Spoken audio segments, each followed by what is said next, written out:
ડુંગરે ડુંગરે કાદુ તારા દારૂ ગોળાની ઉડે થોરમ થોર રે મોત રાણી કાદુ શંકરે દીધો તે સોરઠ દેશમાં। કચ્છ જિલ્લાના અંજાર તાલુકાના વરસામેડી ગામના મૂળ વતની વેલજીભાઈ ગજ્જરનો ગુર્જર સુથાર પરિવારમાં 19 ડિસેમ્બર 1934ના રોજ સિકંદરાબાદ ખાતે જન્મ થયો હતો। પિતા સુથારી કામના રેલવે કોન્ટ્રાક્ટર અને માતાનું નામ નાનુબેન હતું। તો આજે આપણે વાત કરીશું અભિનેતા અને ગાયક વેલજીભાઈ ગજ્જર વિશે। તો નમસ્કાર મિત્રો, હું છું ગજ્જર નિલેશ અને આપ જોઈ રહ્યા છો અમારી યુટ્યુબ ચેનલ રિદ્ઝી સિને। આપે હજી સુધી અમારી ચેનલ સબસ્ક્રાઈબ ના કરી હોય તો કરી દો અને બાજુમાં આપેલા બેલ આઇકનને પણ દબાવી દો, જેથી અમારા આવનારા નવા વિડીયોના નોટિફિકેશન આપને તુરંત મળે। સાથે જ અમારા ફેસબુક પેજ અને ઇન્સ્ટાગ્રામ આઈડીને લાઇક કરવાનું ભૂલતા નહીં।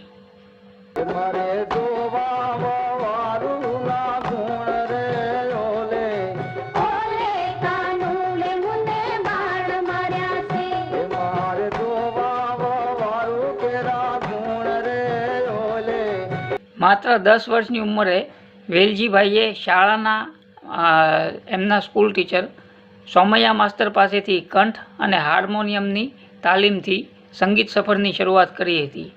કચ્છી ડાયરાના પ્રણેતા વેલજીભાઈએ કચ્છના લોક સંસ્કૃતિ, લોક સાહિત્ય અને લોક સંગીતના આવા અમૂલ્ય વિરાસતને પોતાની છેલ્લા શ્વાસ સુધી લોકોમાં પહોંચે તે માટે તેમણે પ્રચાર પ્રસાર કર્યો હતો।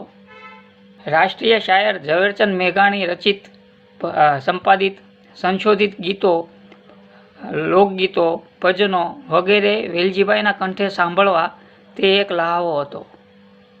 જેસલ તોરલ, સંત મેકરણ, દુલા કાગ, દુલેરામ કારાણીના સાહિત્યને પણ જન જન સુધી તેઓએ લોકો સુધી પહોંચાડ્યું હતું। મોર બની થનગાટ કરે, હેજી તારા આંગણિયા પૂછીને કોઈ આવે રે, મૂંજી માતૃભૂમિ કે નમન, કાળજા કેરા કટકો, આ બધા ગીતો તેમના અતિ પ્રિય ગીતો હતા।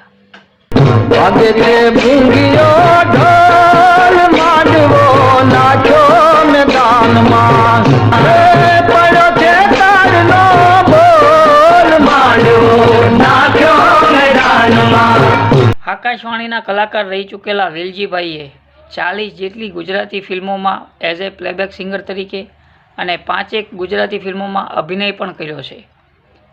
આકાશવાણી અને દૂરદર્શનમાં તેમના કાર્યક્રમો પ્રસારિત થતા હતા, જે અત્યારે પણ અવારનવાર પ્રસારિત થતા રહે છે।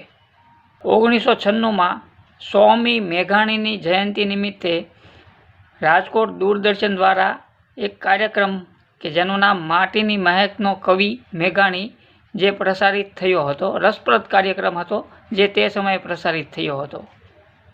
1989માં રાજકોટ ખાતે યોજાયેલ ગુજરાત સાહિત્ય પરિષદના 35મા અધિવેશનમાં વેલજીભાઈ ગજ્જરની લોક સાહિત્યના સંચાલક તરીકે વરણી થઈ હતી।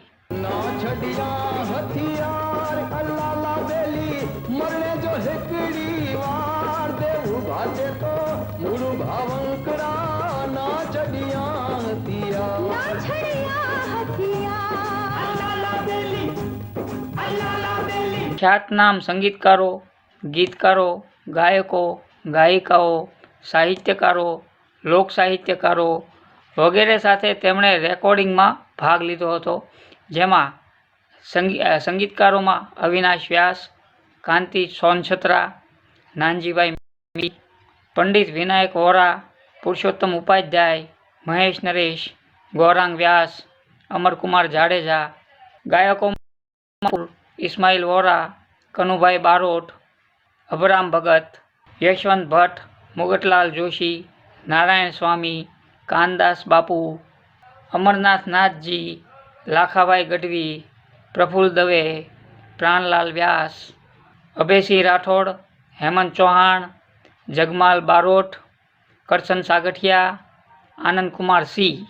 ગાયિકાઓમાં આશા ભોંસલે, ઉષા મંગેશકર, સુમન કલ્યાણપુર, અનુરાધા પૌડવાલ, કવિતા કૃષ્ણમૂર્તિ, દિવાળીબેન ભીલ, દમયંતી બરડાઈ, રાજુલ મહેતા, સરોજબેન ગુંદાણી, પુષ્પા છાયા, ઉષા ચિનોઈ, મીનાબેન પટેલ, જાહ્નવિકા દેસાઈ, શીલા શેઠિયા, અભિનય સમ્રાટ ઉપેન્દ્ર ત્રિવેદી, અરવિંદ ત્રિવેદી, સંગીતકાર કલ્યાણજી આણંદજી, લોક સાહિત્યકાર કાનજી ભૂટા બારોટ, કરણીદાન ગઢવી, દરબાર પૂંજાવાળા, બચુભાઈ ગઢવી, હરસુર ગઢવી, ભીખુદાન ગઢવી, શાહબુદ્દીન રાઠોડ, સાહિત્યકારો અમૃત ઘાયલ, હરીન્દ્ર દવે, સુરેશ દલાલ, કવિ દાદ સાથે તેમણે સંગીતની રસલાણ પીરસી છે.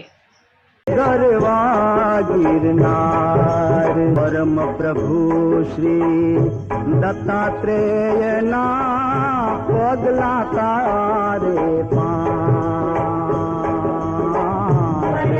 યશસ્વી સંગીત સફરમાં વેલજીભાઈ ગજ્જરને ઘણા મહાનકરામ અને પ્રોત્સાહનો પુરસ્કારો પ્રાપ્ત થયા હતા, જેમાં ગુજરાત સરકાર તરફથી 1973-74માં શ્રેષ્ઠ પાર્શ્વગાયક તરીકે કાદુ મકરાણી ફિલ્મ માટે અને 1974-75માં હોથલ પદમણી ફિલ્મ માટે તેમને શ્રેષ્ઠ પાર્શ્વગાયકનો પુરસ્કાર પ્રાપ્ત થયો હતો.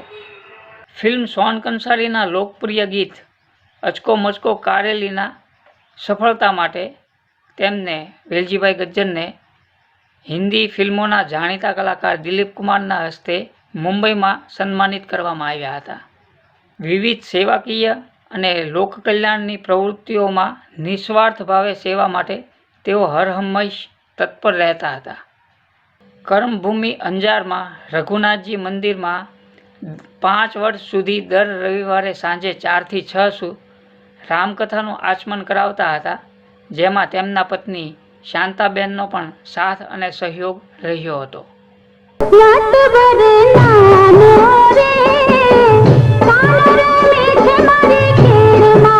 ફૂલ કુંવર નાનો રે ગેડી દાડો કાનાના હાથમાં. પિતાનો વારસો બખૂબી જાળવતા એમના પુત્ર અનિલ વેલજીભાઈ ગજ્જર પણ જાણીતા ભજનિક અને લોકગાયક છે.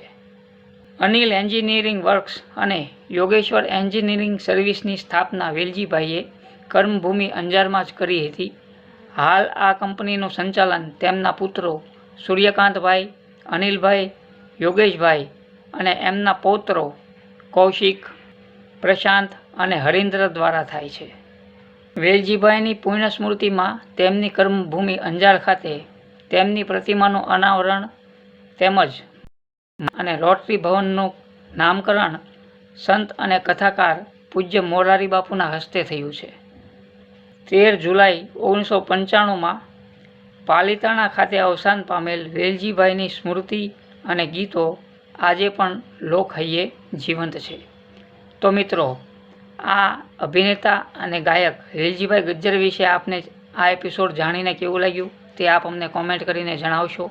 તે સાથે જ જો આપ અમારી ચેનલ પર પહેલીવાર વિડીયો જોઈ રહ્યા હો તો અત્યારે જ અમારી ચેનલને સબસ્ક્રાઈબ કરી દો અને બાજુમાં આપેલા બેલ આઇકનને પણ દબાવી દો, જેથી અમારા આવનારા નવા વિડીયોના નોટિફિકેશન આપને તુરંત મળે.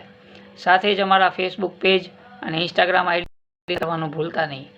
હું આ ચેનલ એટલા માટે ચાલુ કરેલી છે કે જેમાં ગુજરાતી ફિલ્મોના કે ગુજરાતી સાહિત્ય કે ગુજરાતી કોઈપણ કલાકાર હોય તેમના વિશે તમને પૂરી માહિતી, સરસ અને સચોટ માહિતી મળી રહે, જે અન્ય કોઈપણ ચેનલ પર આપને મળી શકશે નહીં.